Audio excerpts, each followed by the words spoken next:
Good afternoon, guys. Thanks for all of you all coming in here. I know that plans have changed a lot along the way, but snow days and whatnot. But we're here today to kind of reflect on Martin Luther King Jr.'s vision for the future, and I'm sure that a lot of us have studied the history of it very much so. And I think today we're going to take kind of a different approach to that vision, more so than history, and we're going to get involved really kind of locally.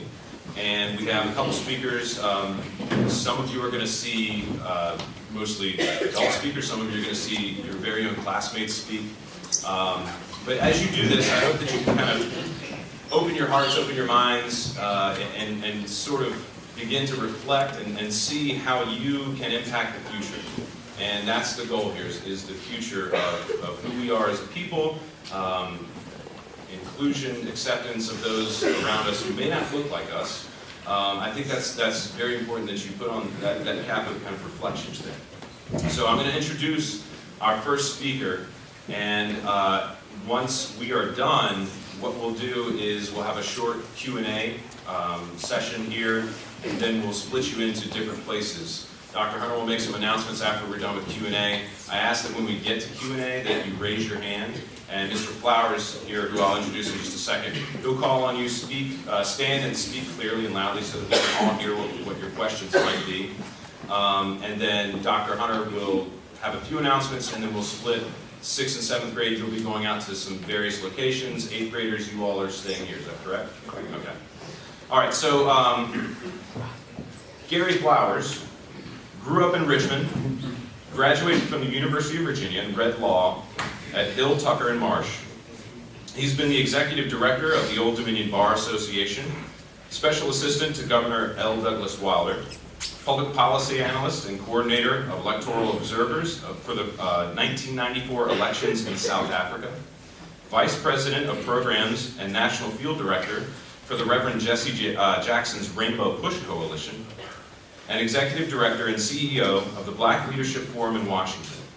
He now lives in Jackson Ward, and he's now the voice of the Gary Flowers Show, which airs from 9 to 11 on Rejoice 101.3 FM, 990 AM. He's a humanitarian, a proud product of Richmond Public Schools, John B. Carey Elementary, Thomas Henderson Middle, and Thomas Jefferson High School. He was voted senior class president in 1981, and he was a letterman in football, basketball, and baseball. So if you would please understand that his history and the city itself and the previous experiences that he's had have given him a unique perspective on the past, present, and future state of poverty in Richmond. That's what we're talking about today. We'll have Mr. Flowers speak for a while on the topic of poverty in Richmond, and then we'll open it up to Q&A, like I already said. Please listen intently, as this is a very serious and pertinent topic for you all. You have a real opportunity in the near future to have an effect on this great city and its residents, so your attention and conduct will reflect the respect you give this city. Please join me in giving Mr. Gary Flowers a warm welcome.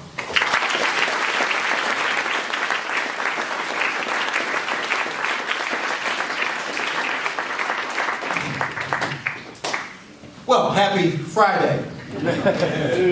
Thank God it's Friday.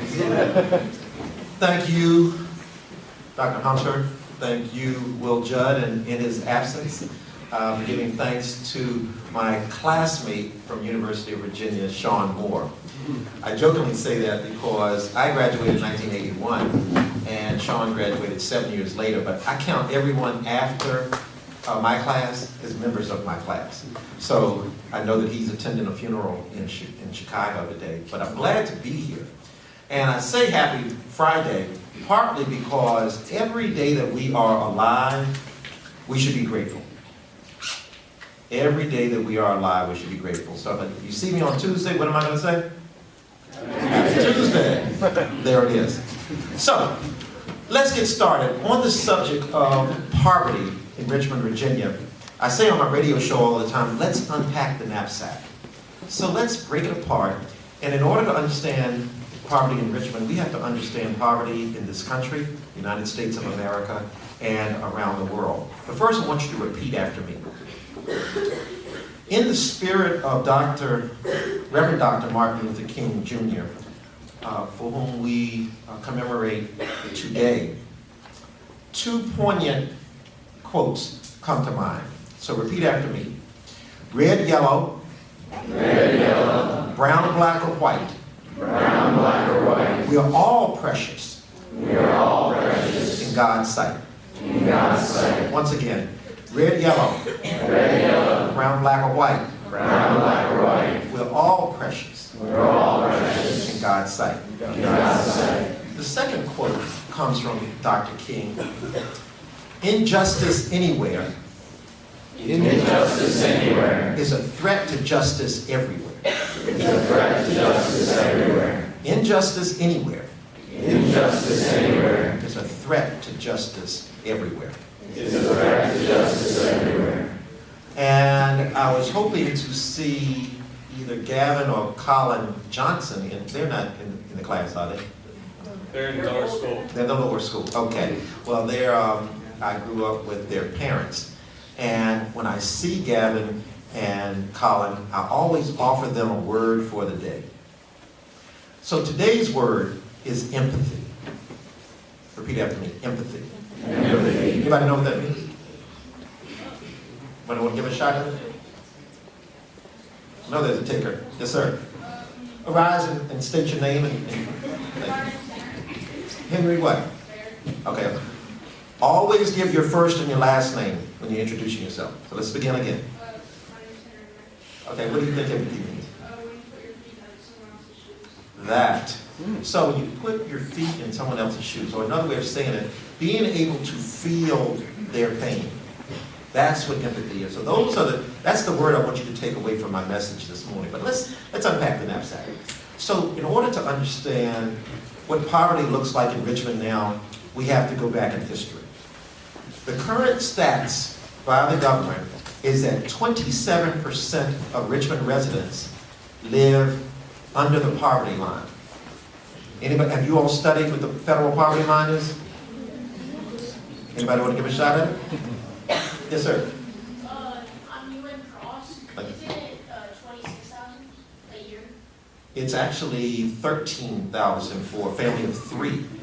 26,000, yes, for a family of 4. So, good answer. So now, in order to understand that, that means that you, as a child, 60% of the children in Richmond Public Schools live under that poverty line.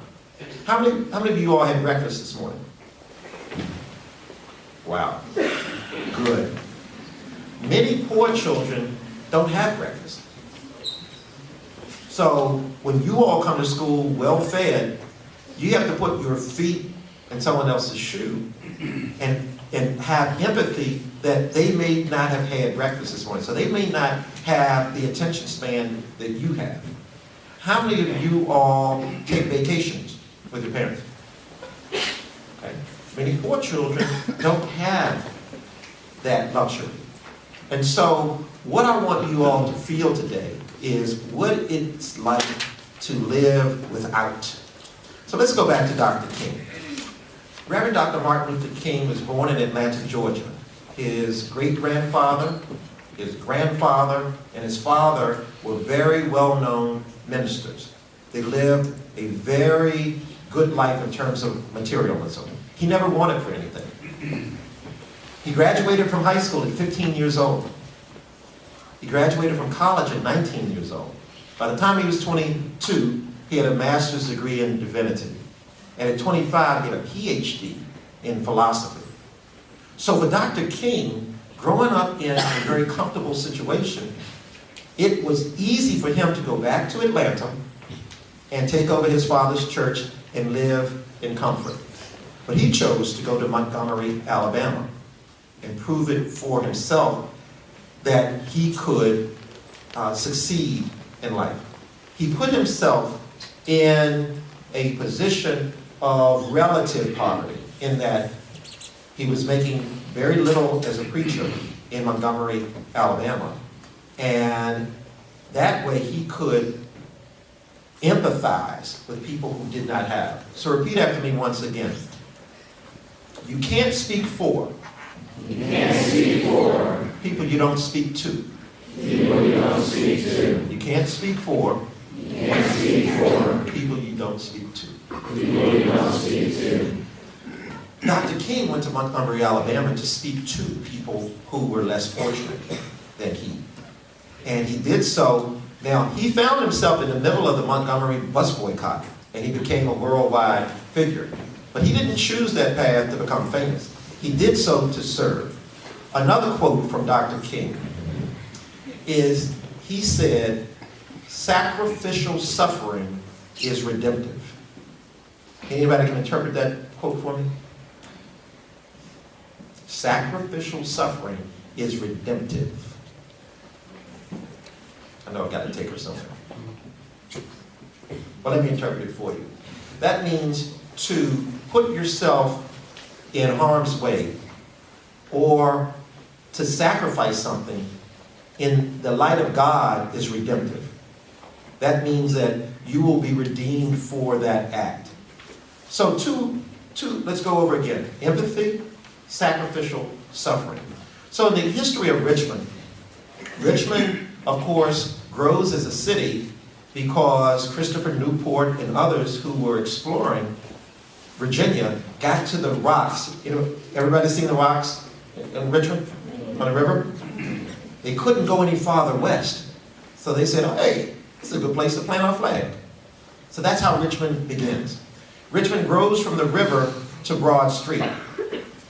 Now, during that period, African Americans, people of color, did not have the same rights as whites in Richmond and in Virginia. So the city grows from the river to Broad Street, all white. People of color had to live on the northern side of Broad Street. That's where I live now, historic Jackson Ward. Anybody ever visited historic Jackson Ward? Okay. Yes, sir. What did you see in Jackson Ward? Stand up. Gotta give your name. It's kind of like, some parts are kind of rough, like not really that, like, there's a lot of like statues of African Americans and stuff there, like those parts that are kind of rough. Okay. All right, so good answer. Let me give you this analogy. I have two plants, and I'm going to plant them outside in soil. One is going to have light and water, and the other is not. Which one is going to grow faster and taller? The one with the light and the water. So to understand poverty, we have to maybe look at plants. If you do not water the plant and give it sunlight, it's not going to grow. And so poor people in Richmond, for the most part, have not been given light or water. So for us to empathize with them, we have to first open our hearts and recognize that fact. So you guys are going to take the SAT or the PSAT in several years, right? Yes, sir. Well, suppose when you go home, you have a laptop or iPad. Suppose you didn't have that. Suppose you went home to a house that was very noisy and people coming in and out. How would you study? How would you concentrate? Well, that person, that student who lives in those conditions takes the same test that you take, and you're judged by your scores. Which student do you think is going to do better on the test? The one that has light and water, right? So, let's go back to Richmond. So, it was illegal for blacks in Richmond to walk on the southern side of Broad Street at one point. Illegal. Not just customary, but illegal. So, there was a concentration of blacks in Jackson Ward and in other parts north of Broad Street. What happens is, one set of people following the Civil War inherits wealth, one set of people inherits debt.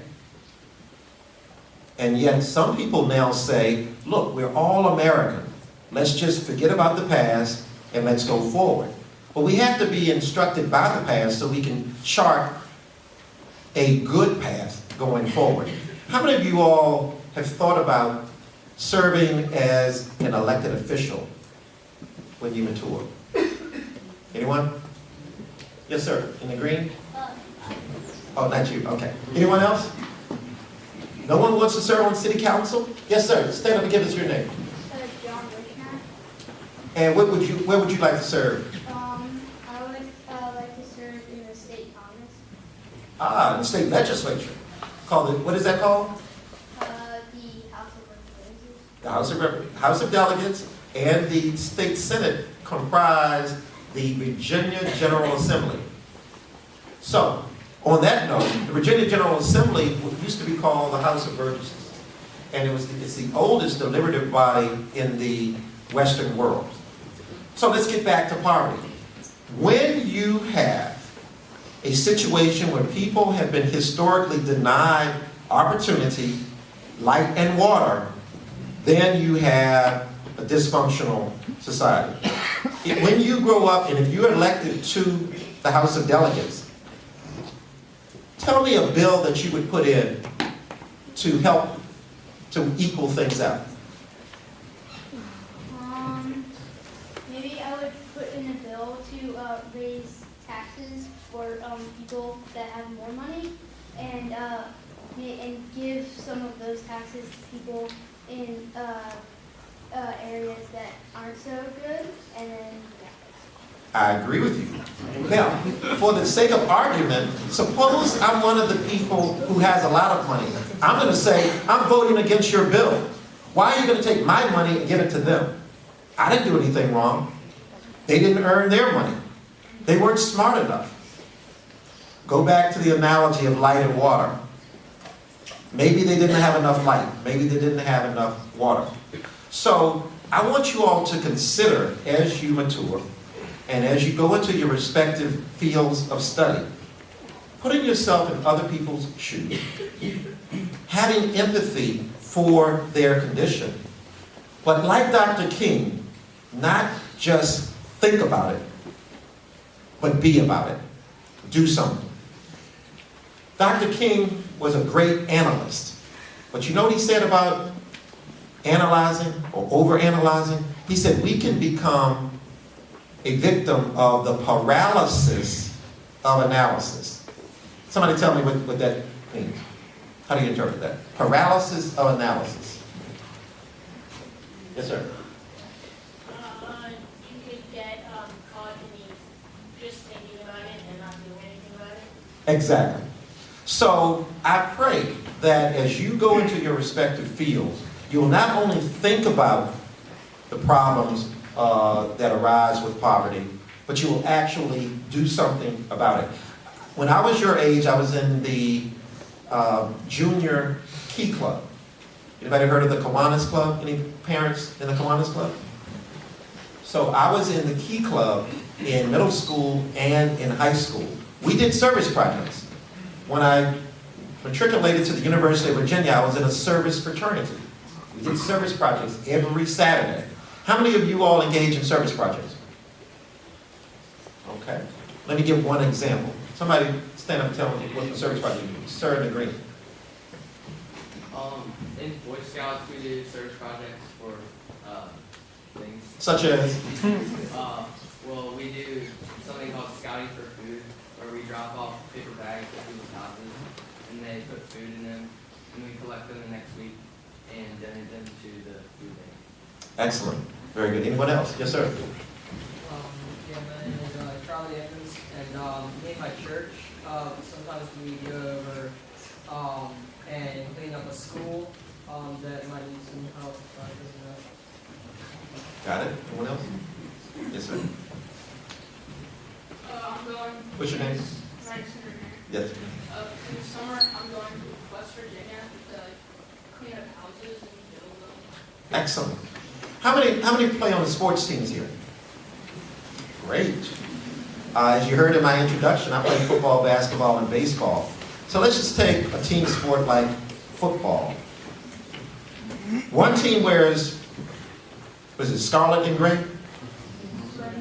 Red and gray. Red and gray. The other team wears what? And what would that team be? What do you think about collegiate?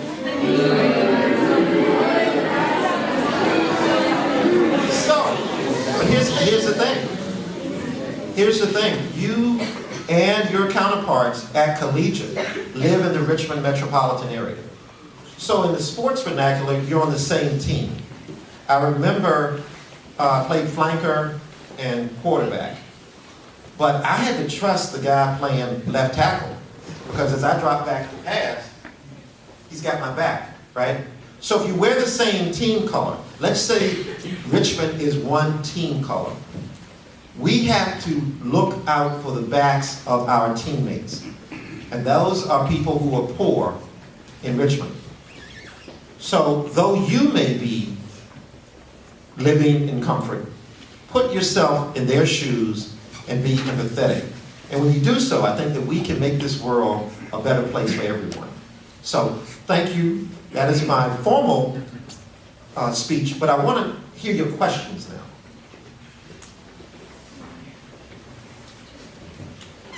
I know you got questions. Yes, sir. So we hear, and I think it's proven out often, that Richmond is as segregated now a city as it's been in a long time. And I hope, can you give us, what things are happening that are going to kind of break us out of that and cause us forward? Great question. And it unpacks part of the knapsack on how we got to this poverty predicament. There was a time that there were racial housing covenants. What does that mean? That means that there were neighborhoods where nobody of color could even apply to live. And so you literally, by zip code, remand certain people to a life of poverty and other people with comfort. So one of the things we have to do is, and Dr. King fought for the Fair Housing Act, which was enacted in 1968, just after his assassination. We have to fight for dispersion of poverty and incenting people to move into neighborhoods where people don't look like them. Now, part of that segregation is not just racial, it's economic. And so there is a nexus between money and race. It should be no surprise to you all that in most categories of economics, people of color at the bottom, people of white at the top. That doesn't mean necessarily that the people at the top work hard. Most poor people work very hard. They get on the bus at 6 o'clock in the morning. They turn on the lights and the boiler system in schools. They prepare your food in the cafeteria. They work every day. And so to look at them as a teammate, I think gives us more of an opportunity to empathize. I say on the radio show every day, I call, as callers dial in, I refer to them as Brother Johnson or Sister Williams. If we can look at each other as brothers and sisters, then we will treat one another as family. So I think part of it just comes with the nomenclature. If we look at the poor people as the poor people, then that's an us versus them dichotomy. As opposed to their poverty is part of my problem.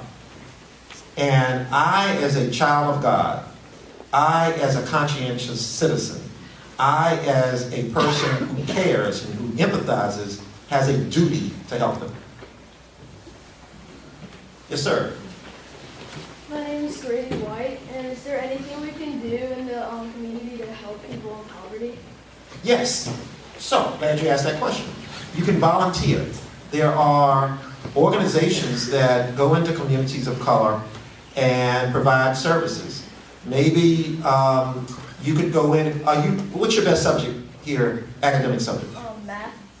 So perhaps you could go in and tutor a young man or young woman your age in math. Perhaps on a Saturday at the public library. Perhaps you could, because I want to make sure that in our empathy, it's not charity. I don't want you to go in thinking, oh, these are the poor people, I just want to help the little poor people. Treat them as your brother or your sister, and help as you are gifted to help. Yes, sir. My name is Jacob Gray, and I'm wondering why do you talk about underrated? I talk about, well, According to my friends, I talk about everything. But I talk about current issues. So another lesson from Dr. King, he said, preparation is next to godliness. Repeat that after me. Preparation is next to godliness. So I prepare every evening and every morning. I read 3 newspapers every morning, the New York Times, the Washington Post, and either the USA Today. I don't usually read the Richmond Times-Dispatch. I just kind of skim it for the Metro section. And so 3 newspapers. I listen to 3 different news accounts on the radio. I listen to National Public Radio. I listen to Democracy Now!, which is on Pacifica Radio, Democracy Now! By Amy Goodman. And I listen to a short segment on the Tom Joyner Show, which gives a perspective on issues that impact people of color. So by the time I get to the radio station, I have 1 or 2 local issues to discuss, 1 or 2 state issues to discuss, and at least 4 or 5 national issues, and maybe 1 international issue. So that's the framework every day. And then I open the call line, and people will call in. If they don't call in, I just talk about it and give my perspective. So thanks for asking. Yes, sir.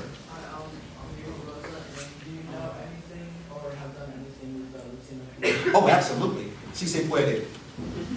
So, together, we win. When I worked for Reverend Jesse Jackson Sr. at the Rainbow Push Coalition, we did a lot of work with Latinos across the country and around the world. Traveled to many Spanish-speaking countries. Part of what we did was join forces in terms of political engagement and civic engagement, electing people into office that either looked like us or were concerned about our issues. One in particular was many Latinos with whom I worked were members of unions or were in the service industry. So we worked on higher wages, better working conditions. When I was a special assistant to Governor L. Douglas Wilder, one of my staff positions was for seasonal and farm workers, getting them better conditions. So, so in short, I've done a lot of work with Latinos. What would you suggest that I do? In other words, what's the biggest concern you have facing Latinos?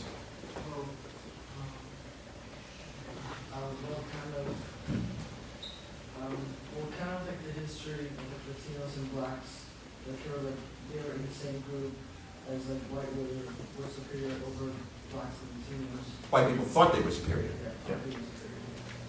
And that they were kind of put down along with the blacks, and they just weren't treated as well as white people. Exactly. Dr. King worked closely with a man named Cesar Chavez. Have you heard of him? Anybody heard of Cesar Chavez? What did he do? Your name? I'm Jack Nelson. Yes. He was like a missionary in America. Yes, he lived in the United States of America, but he was a Latino leader, and he was a founder of the United Farm Workers. So we worked with them closely. I just went to the governor's ball 2 weeks ago, and a person who worked with Cesar Chavez, Ms. Dolores Puerta, I saw her there. We took a picture together. So the farm workers need better working conditions. That's how you empathize. You help to bring about legislation that would help people who are suffering. Question, yes sir. One more. My name is Ashil Guest, and my question is, with like helping people out in the poverty area, like how much of an impact is this helping people like get out of poverty, or is it helping it itself?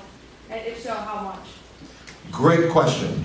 Because some people would say, what's the deal? Why would we help people in poverty? They're just going to stay in poverty. They're lazy. They don't want to work.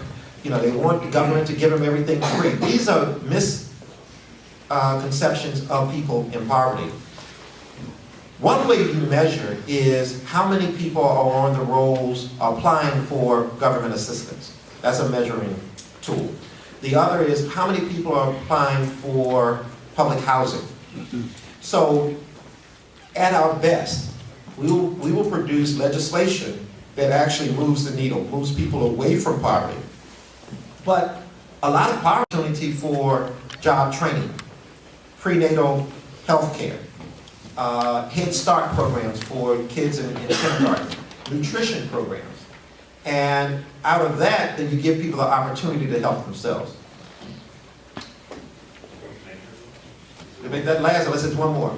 Yes, sir. This is the last question. Yes, sir. Hi, I'm Oliver Smith. Can you tell me like about your colleague that was like supposed to be with you? Today? Yeah, yes. Oh, yeah, Sean Moore. Do you know Mr. Sean Moore? Oh, okay. Oh, I got it. Okay. So, Mr. Sean Moore was a schoolmate of mine. He wasn't a classmate, a schoolmate. And he was the epitome of a scholar athlete. He scored well on the SAT exam, and he was the #1 rated quarterback at the University of Virginia in 1990. The University of Virginia led the nation in scoring, 500 yards a game, and Sean Moore was the quarterback. He went on to play for the Denver Broncos, and is a good friend of mine. And like I said, is an example that we can do well on the athletic field and in the classroom together. Thank you.